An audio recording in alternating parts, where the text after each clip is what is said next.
Back in the day, sort of talking a few hundred years ago, people thought that an interval called the tritone was very, very devilish, and this is what it sounds like. No, I'm just joking. It sounds like this. What's up, everybody? My name is Jacob Collier, and this is Music Theory Support.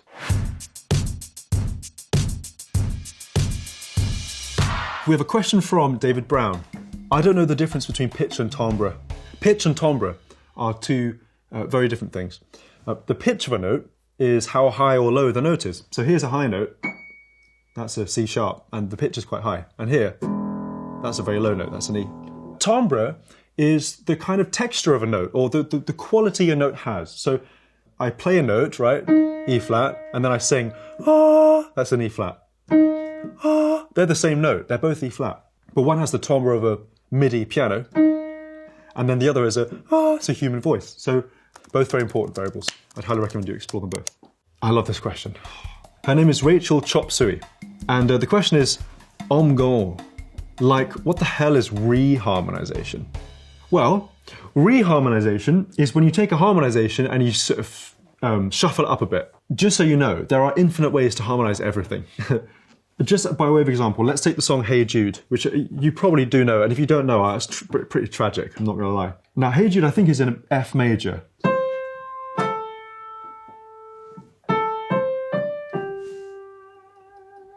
So if I harmonize that melody, it's going to go something like this.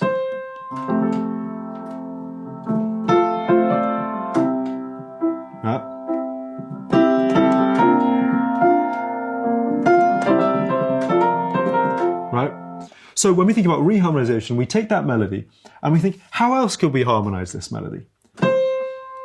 Let's take these first two notes, right? Well, what other chords go with the note A? This is the note A. Now, what other chords go with A? There's tons of them. For example, D. Whoa, that's cool. That's a completely different sound. So, crazy, yeah? So, he means C, that's the one he meant. But what other chords go with G? Well, like E flat, for example. Whoa. So suddenly we've got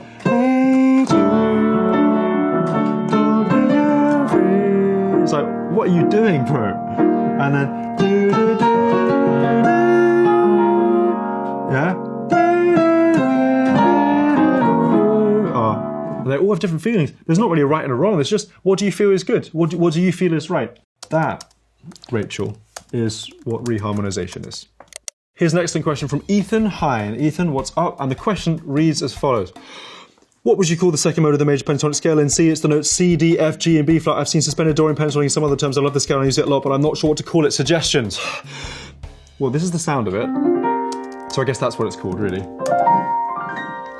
This is a question from Scott Jasnow. It's a short question, very simple, very important. It's what is middle C?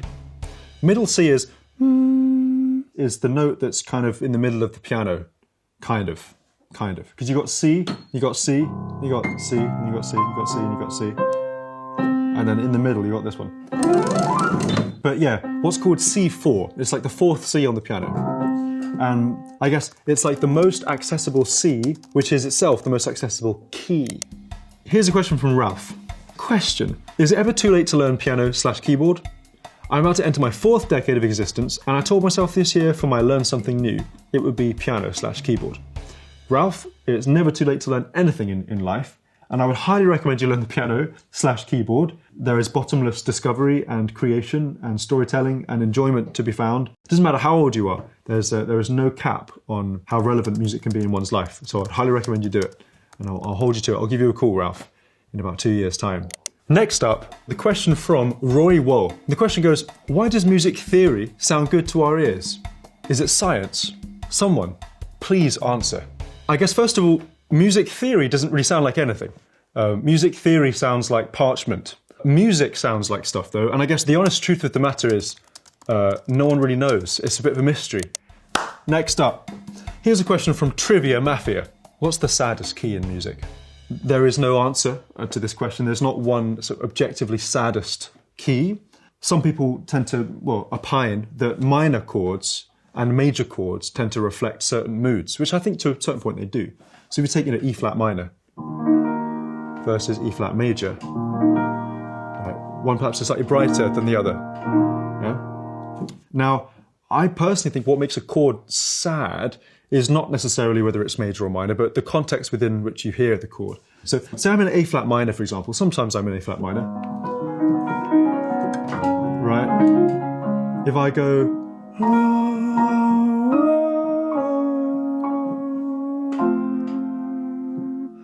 Say I did that. Most of those chords are major chords. That last chord, for example, is B major. But if I go... That's really sad to me. The context of B major coming from A flat minor is what makes that sad. First of all, I have to commend this username. Human equivalent of arson. And the question is, can someone explain the circle of fifths to me because it's gibberish? And means right now, I've come to realise.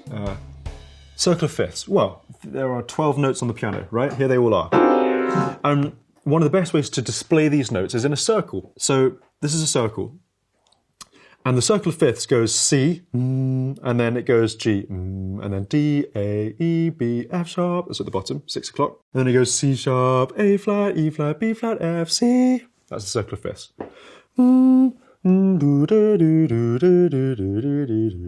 I find this a really useful resource because keys that are close to each other live in a kind of similar space, and chords that are far away from each other have a very different relationship. But you can see some of those patterns very clearly. Every note is a fifth apart, which is also, as you may have learned earlier, a fourth. It's the same thing. You could also say it's a circle of fourths, for all I care.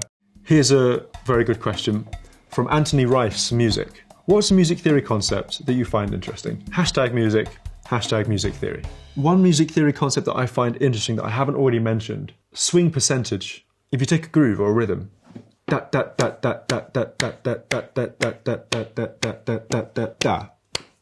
that is not swinging. If I go da da da da da da da da da da da da da, then that is swinging a little bit. If I go da da da da da da da da da da bang da da, that's really swinging. That's like swinging really hard. So there you go. There's a music theory concept that I find interesting, and you may not find it interesting, and I don't mind. Here's an absolute classic question from Janet Brooks. What's up, Janet? What is the devil's interval, and why is it so evil? Back in the day, sort of talking a few hundred years ago, people thought that an interval called the tritone was very, very devilish, and this is what it sounds like. No, I'm just joking. It sounds like this. Here's another one. Here's another one. Here's another one. Here's another one. Another one. Here's another one. The tritone, by nature, is not resolved at all. It's very uncomfortable to stay here. It's called a tritone because it's 3 tones added together. And in the USA, you would say it's a whole step, but here in the UK, we would say a tone. A tone is this distance. So you've got tone, tone, and tone. 3 tones added together is a tritone. Going back to, say, the 1500s or so, there wasn't really a good use for this interval because a lot of the music that was written there was built out of fourths and fifths. Right? The idea of doing this was completely insane. And so it was such a dissonant sound with no context that all people could say was, this must be Satan. This is the devil speaking through music. In jazz, we like dissonance, and it's really interesting. Devil, devil, devil, devil, devil, devil, devil, devil.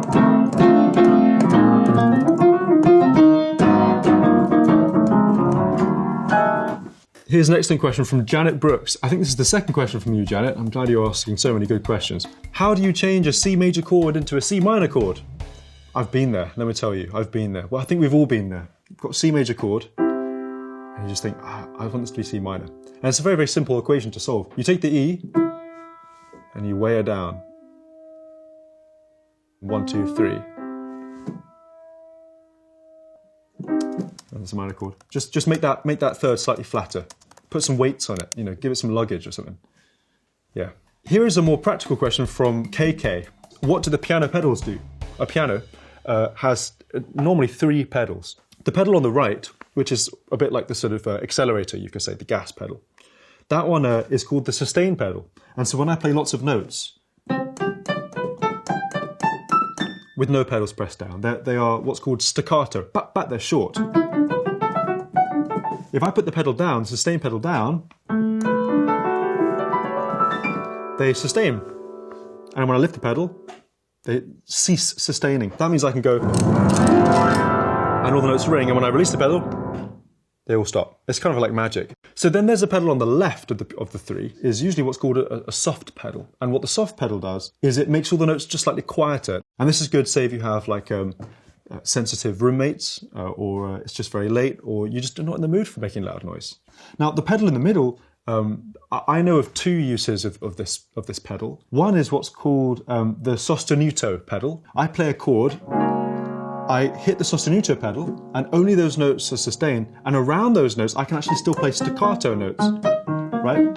Which is kind of fun because it means that certain notes will sustain, certain notes won't sustain. And you can change that chord all the time. So it's almost like a sort of halfway sustain pedal where you choose which notes you would like to sustain. The other use of the middle pedal, sometimes in upright pianos, like the one that I have at home, is the mute pedal. And so I have a bit of felt inside my piano at home that goes when you put the middle pedal down, and when you lift it up, then it comes off. And that bit of felt, it makes it sound really, really warm. It's like you put a blanket over all the... Well, you literally do put a blanket between the hammers and the strings. So when you play, it goes... Instead of ding, ding, ding, it goes... And there's a really beautiful kind of softness about that sound. Excellent question here. Next up from Richard Jarrett, Blue Heart. What's the difference between 3/4 and 6/8 time? There are different ways in which you can divide time and space within music. Now, there's actually a lot in common between 3/4 and 6/8 because 3/4 and 6/8 take up the same amount of time. If you're good at maths, you would have already noticed that. The main difference between these two time signatures is where the emphasis is. So with 3/4, there's an emphasis that happens thrice within that space. 1, 2, 3, 1, 2, 3. And with 6/8, the emphasis happens twice. Waltzes, right? Any fans of waltzes amongst the listeners? Leave a comment below. Waltzes are in 3/4, famously. If I go do do do do do,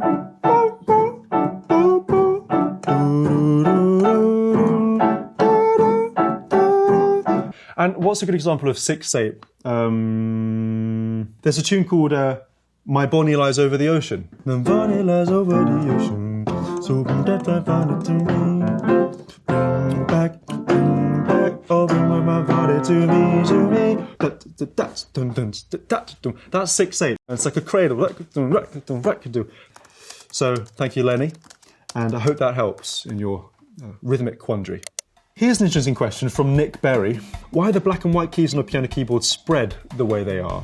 I don't really know. I'm not exactly sure why. But I guess I'd say that all of these notes are naturals. You say C natural, D natural, E natural. But you have E flat, or D flat, or F sharp. These are different versions of these natural notes. And all the sharps and flats, those are the black keys. So you've got the naturals, and you've got the sharps and the flats. And the sharps and the flats are always the most interesting notes because they really add stuff. They add color, they add interest, they add motion. So it's laid out where a tonality in its basic form is the white notes, and then the black notes are all of the kind of tributaries that lead out of that tonality. Here's a question from Track Do. And the question is, does music theory matter anymore? I would say the short answer to this question, does music theory matter anymore, is I don't know if it ever really mattered. I don't know if anything really matters, actually. But I think that as a musician, the more options you have to intuit through or with, the more interesting your palette is. There's absolutely nothing to be ashamed of zoning into the things you like and trying to understand them in more detail. So yeah, does music theory matter anymore? Sure it does, but nothing really matters, so I wouldn't take it too seriously. Hope you're having a good time. This is a question from Joe Weisenthal. Do different keys, presuming the modes stay the same, have distinct characteristics? Like, is there any other objective difference between A, C, F sharp, etc., besides higher or lower?